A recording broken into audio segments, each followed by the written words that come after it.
নমস্কার বন্ধুরা, কিভাবে আলু দিয়ে রুই মাছের ঝোল রান্না করতে হয় দেখুন আপনারা। আমি রুই মাছ কেটে ধুয়ে পরিষ্কার করে হলুদ মরিচ লবণ দিয়ে ভেজে নিয়েছি তেলে, আর আলু কেটে ভেজে নিয়েছি লম্বা করে কাটতে হবে হলুদ মরিচ লবণ দিয়ে। তারপর আলুটা ভাজা হয়ে গেলে সেই আলুর তেলের মধ্যে পেঁয়াজ রসুন আদা এক চামচ করে দিয়ে আলুর সাথে একসাথে করে ভাজতে হবে কিছু সময়। তারপর 1 কাপ জল দিয়ে তার মধ্যে সব মশলা দিয়ে ভুনতে হবে।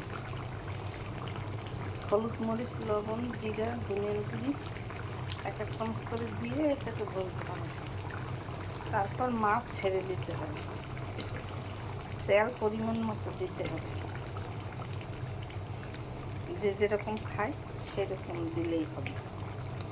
তারপর একটু কাঁচামরিচ দিয়েছি।